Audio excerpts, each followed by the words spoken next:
Thank you to RSGB for hosting this Festival of Road Safety, and thank you for listening. I'm Louise Palomino, and I'm the Grants Director at the Road Safety Trust. Also joining this presentation will be Grants Manager Tanya Qadir. This presentation is about 15 minutes long and provides information about our grant funding, and in particular some of the resources that our funding has contributed to for road safety practitioners. The Road Safety Trust is a registered charity and was set up in 2015. Our vision, in common with many of you, is for the UK to have the safest roads in the world with 0 road deaths and 0 serious injuries. We achieve this through providing funding for practical measures, research, dissemination and education. Since the Road Safety Trust was set up, we have awarded approximately £3.6 million in grants. 49 main projects have been funded, 21 of those have ended and 27 are ongoing. We have run 3 types of grant programmes. For the first 4 rounds, we didn't specify a particular theme, and so applications could be for any road safety issue. After a review and consultation in 2018, we launched our first themed grants programme on the topic of innovative traffic calming and provision for vulnerable road users. The review also told us that there was a need for funding for smaller, more practical local projects. In response, we launched our first small grants programme. Small grants were launched in September 2019 and is mainly for projects with a very practical focus and a focus on trialling, piloting and evaluating with an element of innovation but without necessarily reinventing the wheel. There was an £120,000 total budget for that programme and grants could be between 10 and 30k. We received over 50 applications and 6 projects were awarded funding. In response to the need of the sector at this time and the popularity of the first round, the programme was relaunched as Small Grants Plus this year, with a larger budget of 300k. We also increased the amount that could be applied for and again had over 50 applications which are currently being reviewed. RSGB have a key role in sharing information about our funding and projects. A number of the projects we have funded have given presentations this week and in previous years. So thanks to them and thanks to RSGB for that opportunity. All of the resources that our funding has contributed to have been reviewed by our trustees to ensure quality. And information and links on all of them are available on our website.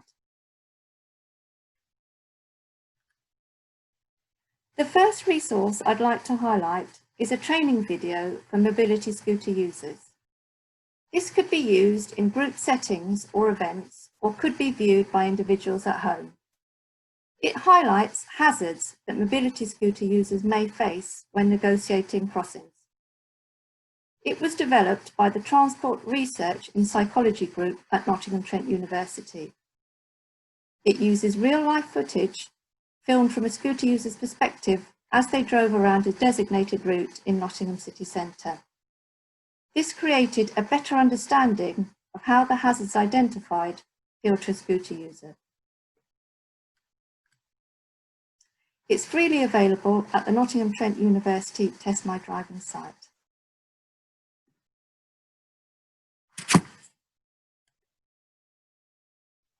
Evaluation suggests that those who used it were better able to negotiate hazards.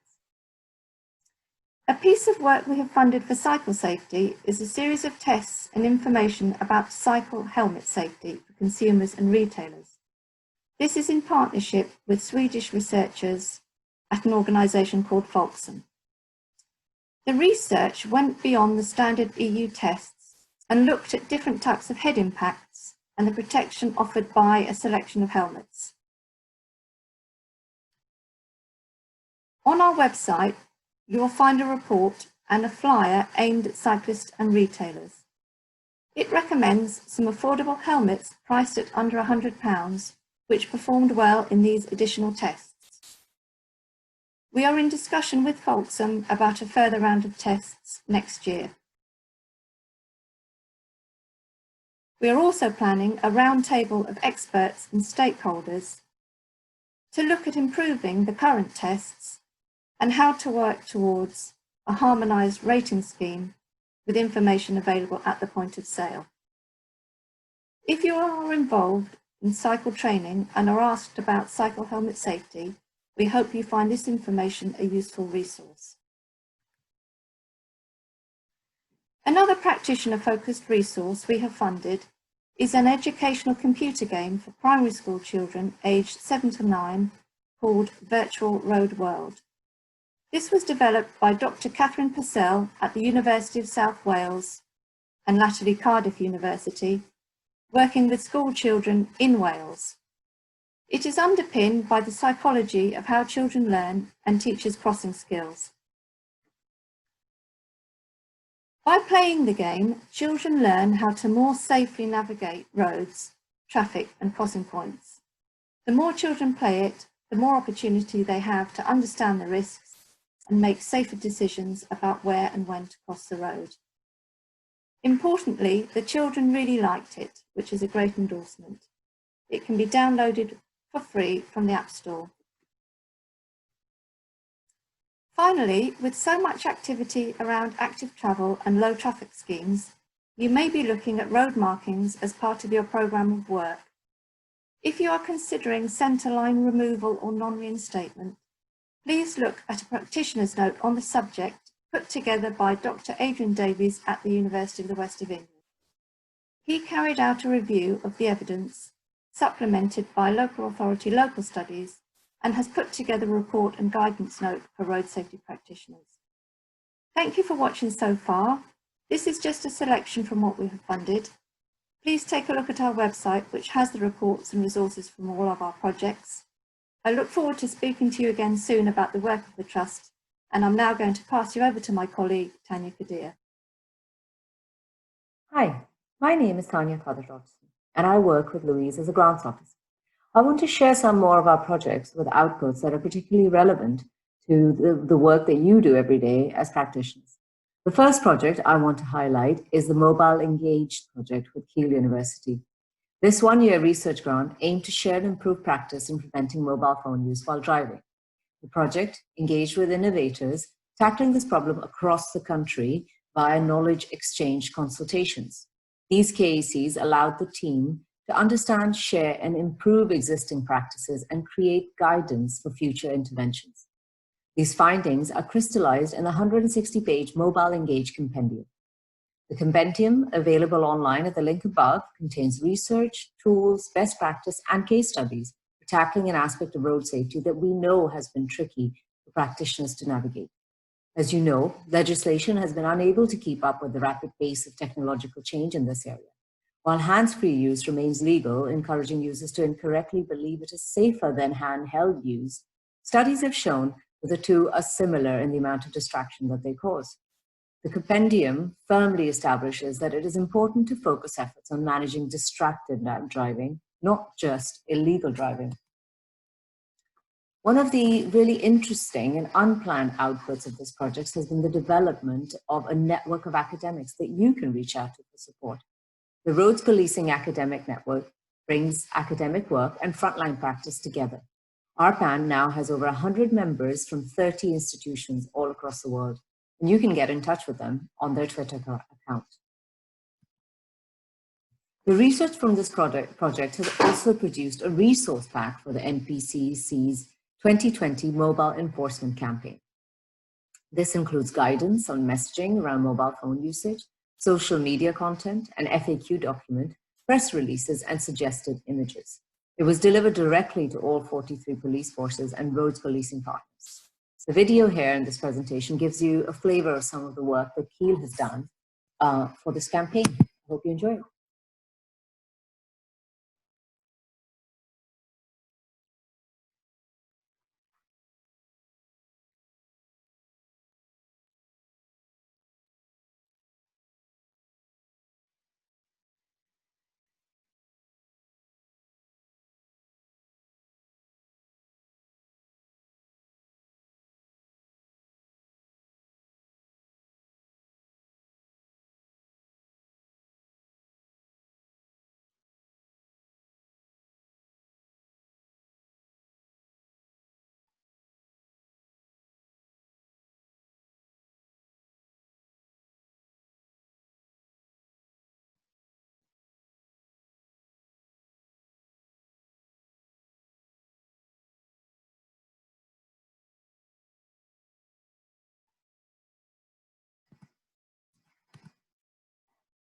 Our next project with designability might be of interest to you if you are involved in vehicle design or older vehicle safety.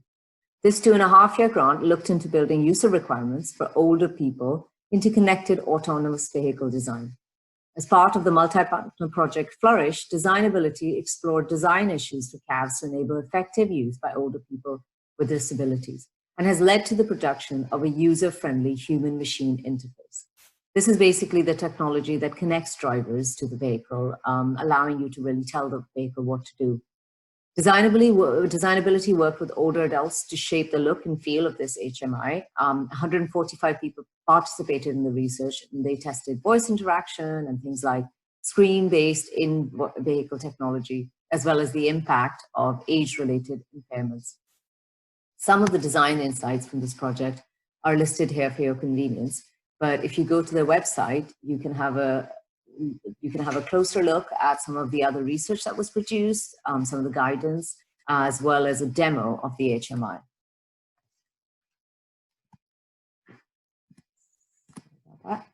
The next project I want to talk about is a fantastic resource produced by UCL for practitioners looking to engage parents in road safety education for children under 11 years. Road safety is a vital life skill for children as they're highly vulnerable on the roads. The manual is the result of a 2-year project set out to examine some of the characteristics of successful child RSE programs in England. Firstly, research was conducted by UCL online with local authorities throughout England to gain insight into current practices. UCL then evaluated 3 initiatives providing road safety education courses to parents and children. Interestingly, parent engagement emerged as crucial to the success of an RSE program. The manual provides advice on how to effectively recruit parents, including templates for recruitment letters, case studies of successful programs providing information on lesson plans and resources used. It also signposts funding sources and takeaway road safety education resources. Information is also provided on evaluating parent engagement and overcoming common challenges. If you want to learn more about the project, or if you would like to download your free manual, you can click on the link above and it will take you to our website. The final project I want to talk to you about, Community Corners, was implemented quite some time ago now, but it's becoming increasingly relevant as local authorities try to implement traffic calming to support active travel. For this project, TRL helped us produce a practitioner's note on how to implement a Community Corners project. As you're aware, Community Corners schemes use street furniture to change the feel of the street to support shared usage between cars and other road users. This guide covers everything from tips to designing campaign material, including a flyer to spread the word and a nomination form for residents to put their street forward for consideration. Undertaking street recruitment, obtaining appropriate permissions, the shortlisting process for selecting streets, the actual installation of street furniture, and finally, information on how to evaluate the scheme.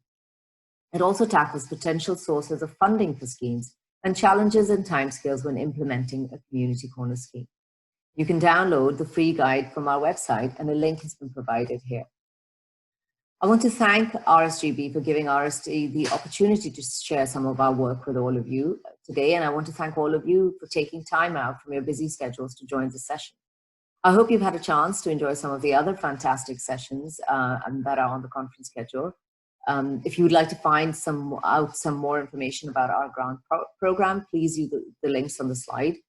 Remember that the next opportunity to apply for funding opens on the 25th of February 2021. The theme, determined by an earlier consultation, is how can technology be used to reduce road offending and improve road safety? If you have any questions, please feel free to contact us at info@roadsafetytrust.org.uk. Please do also get in touch if you have any feedback on any of our work that you might have used or access to support your own work. Thank you so much.